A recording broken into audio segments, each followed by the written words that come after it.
নমস্কাৰ। মই এইবাৰ জাতিকাসকলৰ বিচি ৰাশিৰ বিষয়ে ক'বলৈ ওলাইছোঁ। জুন মাহটো কেনেধৰণে কি ধৰণে যাব আৰু লগতে উল্লেখযোগ্য দিনসমূহ ক'বলৈ বিচাৰিছোঁ। ভিডিঅ'টো আৰম্ভণিৰ পৰা শেষলৈকে চাই যাব আৰু ভিডিঅ'টো যিমান পাৰে লাইক কৰিব, কমেণ্ট কৰিব, শ্বেয়াৰ কৰিব।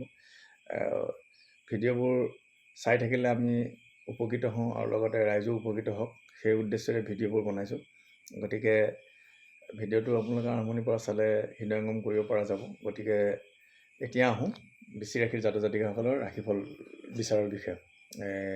বিশেষকৈ জুন মাহটো বিচি ৰাশিৰ জাতিকাসকলৰ খুবেই ভাল যাব, যিহেতু 1 জুনত বৃহস্পতি সঞ্চাৰ হ'ব। ৰাতি 1:50 1 জুন 17 জেঠ পৰিছে। গতিকে ৰাতি যিহেতু কৰ্কট ৰাশিলৈ সঞ্চাৰ হ'ব, গতিকে বিচি ৰাশিৰ জাতিকাসকলৰ সঞ্চাৰ হোৱাৰ লগে লগে বৃহস্পতিটোত ভাল পজিশ্যনত আহি গ'ল। গতিকে তেওঁলোকৰ ভাগ্য, ধৰ্ম আদি বিভিন্ন ক্ষেত্ৰত তেওঁলোকৰ জয় ময়ময় হ'ব। গতিকে বৃহস্পতি সঞ্চাৰ হোৱাৰ লগে লগে তেওঁলোকে ভাল ফলেই জুন মাহটোত পাবলৈ সক্ষম হ'ব। তেওঁলোকৰ কিবাকিবি যদি কাম আটকি আছিলে, আটকি থকা কাম তেওঁলোকৰ খোল খাবলৈ আৰম্ভ হ'ব। গতিকে বিচি ৰাশিৰ জাতিকাসকলে সেইফালৰ পৰা ভাল, আৰু তেওঁলোকৰ স্বাস্থ্যৰ ক্ষেত্ৰত মোটামুটি ঠিকে দেখা যায়। গতিকে বিচি ৰাশিৰ জাতিকাসকলৰ স্বাস্থ্য ভালে যাব। আৰু দ্বিতীয়তে তেওঁলোকৰ ধন টকা পইচা উপাৰ্জন যথেষ্ট হ'ব। তৃতীয়তে তেওঁলোকৰ ভাতৃ ভগ্নীবোৰ ভালে থাকিব। ভাতৃ ভগ্নী তেওঁলোকৰ খুবেই ভাল যাব। চতুৰ্থতে তেওঁলোকৰ বিদ্যা বুদ্ধি, যদি যিসকল জাতিকাসকলে ছায়েন্সত বা পঢ়িছে তেওঁলোকে ভাল ফল প্ৰদৰ্শন কৰিবলৈ পাৰিব, আৰু বিদেশত গৈ তেওঁলোকে পঢ়াৰ ক্ষেত্ৰখনত বেছি সুনাম অৰ্জন কৰিব পাৰিব। আৰু তেওঁলোকৰ পশ্চিমত তেওঁলোকৰ ভালেই হ'ব, বিদ্যা শিক্ষা আদিবোৰ ভাল হ'ব। আৰু কিছু বিদ্যাত বাধা থাকিলেও তেওঁলোকৰ বিদ্যা বুদ্ধিত ভালেই দেখা যায়। আৰু তেওঁলোকৰ শত্ৰু নিস্তেজ হ'ব। শত্ৰুৱে বৰ বেছি তেওঁলোকক পৰাক্ৰম কৰিব নোৱাৰে। শত্ৰু তেওঁলোকৰ অলৰেডি শত্ৰুঞ্জয় যুগ আছে। গতিকে শত্ৰু তেওঁলোকৰ ওচৰত তিষ্ঠিব নোৱাৰিব। আৰু তেওঁলোকৰ পাৰিবাৰিক স্থানটো মোটামুটি ভালেই যাব, ভাল বেয়াৰ মাজতে যাব। গতিকে উপযুক্ত বিধি বিধানৰ প্ৰতিকাৰ কৰিলে নিশ্চয় সুফল লাভ কৰিব। আৰু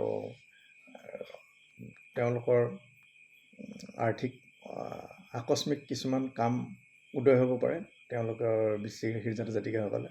আৰু তেওঁলোকৰ কৰ্মৰ সেইটো পৰিৱৰ্তন হ'ব পাৰে, আৰু কিছুমান কৰ্মত তেওঁলোকে ত্যাগো কৰিব পাৰে। গতিকে তেওঁলোকৰ উপযুক্ত বিধি বিধানৰে কৰ্মৰ ক্ষেত্ৰখনত যাতে কোনো প্ৰব্লেম নহয়, কেতু গ্ৰহটোৰ প্ৰতিকাৰ কৰিলে খুব ভাল ফল লাভ কৰিব।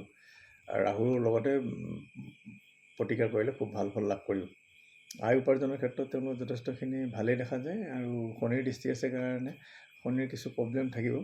গতিকে হ'লেও তেওঁলোকৰ মোটামুটি ভালেই দেখা যায়। বা তেওঁলোকৰ খৰচা পাতি হ'ব, গতিকে সাৱধানে তেওঁলোকে কাম কাজবোৰ কৰিলে নিশ্চয় তেওঁলোকে ডিচিপ্লিন অনুযায়ী কামবোৰ কৰে, যিহেতু তেওঁলোকৰ খৰচটো এটা মিনিমাইজ কৰি ৰাখিব পাৰিব।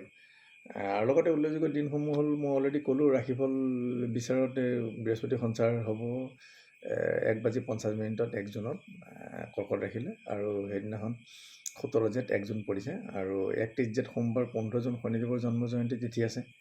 এইটো ভাল তিথি। সেই তিথিত জাতিকাসকলে তেওঁলোকে শনি মন্দিৰত ধূপ দীপ নৈবেদ্য আদি আগবঢ়াব পাৰে।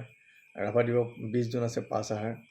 7 আহাৰ 20 জুন পৰিছে, 7 আহাৰ 22 জুন পৰিছে। দীঘ 12:10 অম্বুবাচী প্ৰবৃত্তি আৰম্ভ হ'ব, সোমবাৰ পৰিছে। 10 আহাৰ ৰাতি ঘণ্টা 12:02 অম্বুবাচী নিবৃত্তি হ'ব। নিবৃত্তি মানে শেষ হ'ব, বৃহস্পতিবাৰ পৰিছে। অম্বুবাচীৰ সময়ত বিশেষকৈ সেইখিনি সময়ত মানুহবোৰে অম্বুবাচীৰ সময়ত যিসকল বিধৱা মহিলাসকল আছে তেওঁলোকে প্ৰাতঃ আহাৰ ভোজন কৰিব নোৱাৰিব। আৰু বিশেষকৈ সৰ্প ভয় নিবাৰণৰ কাৰণে এৱা ঘিউ দৈ খোৱাটো বিৰাট ভাল এই উল্লেখযোগ্য দিনত। আৰু বিশেষকৈ অম্বুবাচীৰ সময়ত হাল বোৱা, মাটি কটা, গছপুলি ৰোৱা এইবোৰ সম্পূৰ্ণ নিষেধ। এইবোৰ কাম কেতিয়াও কৰিব নাপায়। আৰু 26 জুন মুছলিমসকলৰ পবিত্ৰ উৎসৱ মহৰম আছে। 11 আহাৰ পৰিছে শুকুৰবাৰ। 14 আৰু 29 জুন সোমবাৰ পূৰ্ণিমা তিথি আছে। একদম শ্ৰী শ্ৰী জগন্নাথ যাত্ৰা, স্নান যাত্ৰা আছে। এইখিনি আছিলে উল্লেখযোগ্য দিন, আৰু লগতে বিচি ৰাশিৰ জাতিকাসকলৰ ৰাশিফল বিচাৰ। ধন্যবাদ। ভিডিঅ'টো ইমানতে সামৰণি মাৰিলোঁ।